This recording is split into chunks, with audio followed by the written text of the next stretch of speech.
Hey, konnichiwa, minasan. It's Gray from Makazashi's Tea House over in Japan. How you doing? Are you good? Are you genki? Are you wearing stripes? They always say, don't wear stripes on camera. Hey, what are you going to do? Okay, I've got a review of the new issue of The Magic Order. We're up to volume 4. This is issue 3. It dropped today, Wednesday, March 22nd, 2023. This is priced at $3.99. And you know what? After my review of Superman yesterday, which is a good issue, but was $4.99 for less comic book pages than this, it's worth every penny, this one. It's a brilliant $3.99. I think you get almost like 26 pages, and there's so much story in this one, especially this issue. You get a great origin story of one of the main characters, a king in here, so it's so good to hear that. I'm telling you, I'm fascinated. I've read this through twice so far today, and I'm probably going to go back and read it again because I'm sure there are little bits that I've missed, but so much going on, but it's so cool. Let me show you a little bit of the art from inside. Here we go. Wait a minute, have I said who it's been written by? Well, you know by now, don't you? It's Mark Millar writing it, and it's the artist, it's King Ruan. I think I'm pronouncing that right. If I'm not, let me know in the chat. But I love King Ruan's style in this. Look at the cover for a start. There's a lovely fantasy style to it, as you can see. Now, what else have I got to bring up? This is the first page, the opening page. Just look at that for setting the scene. It just looks like, you know, something that's straight out of John Carter of Mars, not the movie, the books. Some fantastic world.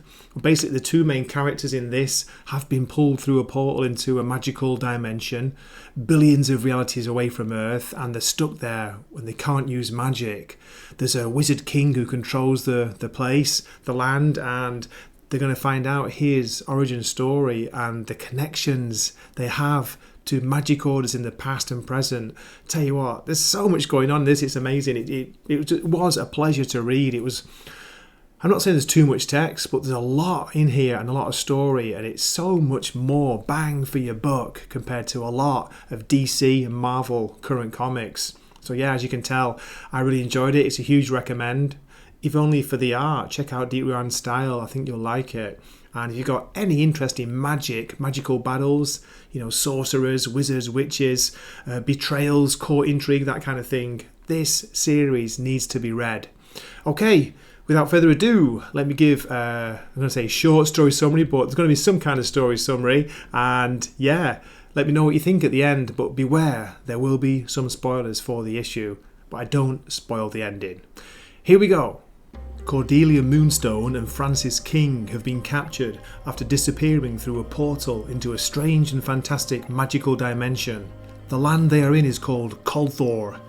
Caged and powerless, they are told that the Wizard King has switched off all magic in this realm.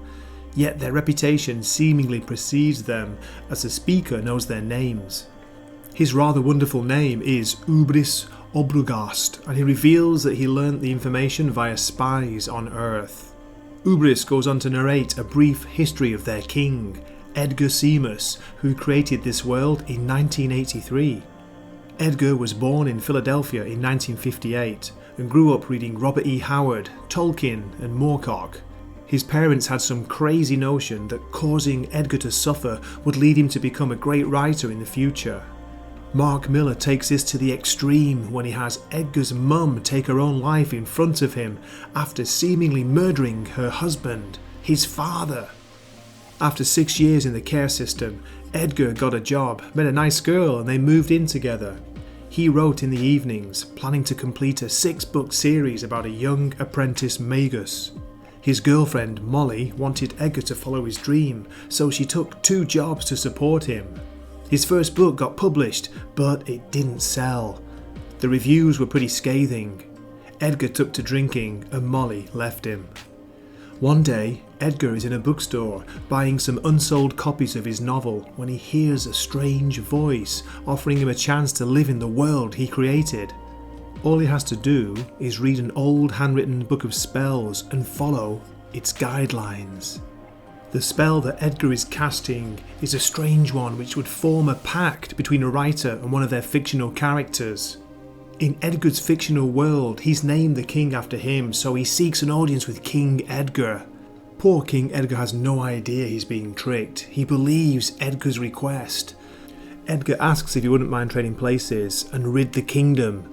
Earth, basically, from some kind of terrible creature who threatens everything. The trusting king obeys Edgar's instructions and finds himself in the dying Edgar's body, whereas our Edgar jumps into the magical world, the fictional world, and becomes King Edgar. Everything was about to go to hell. Then we get this great page of the broken Edgar now in the fictional magical world, realizing he can do and use magic, and it goes to his head, he goes crazy. Man, we're gonna have some fun around here.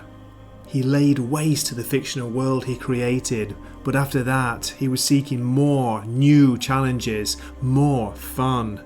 So he went to the real world, he went to Earth, and we're told there was a battle fought with a magical order at the bridge. The Battle of Brooklyn Bridge. There were huge losses on both sides during this magical battle, and eventually a truce was drawn up. But they'd captured the king, they'd captured Edgar. As part of the truce, the leader of the magical order at the time, Leonard Moonstone, was told he had to choose one of his own children to give up, to sacrifice. Perditus? Poor kid, given away as a tiny thing to bring peace between these two warring realms. Okay, there are still 6 pages of story to go, but I'm going to end the rather complicated and long story summary here. But I tell you, this is such a great story. I was pulled right in, I couldn't stop reading, even though there's a lot, a big info dump basically, there's a lot told. But yeah, looks gorgeous by the artist, and Mark Millar, man, he can pen a story. Did you get all that? Not sure if I did, but I tell you what, I had a blast reading it. Okay, hope you enjoyed my review. Please drop me a comment, let me know if you are reading the series, if you're interested in the Magic Order. Are you reading any of Mark Millar's series at the moment? I'd love to hear from you, and I always reply to comments. So, that's it really. This is Gray, signing off for the night here. Hoping to see you in a future video. You're going to be there, right? I'll be waiting for you. And yeah, saying matane.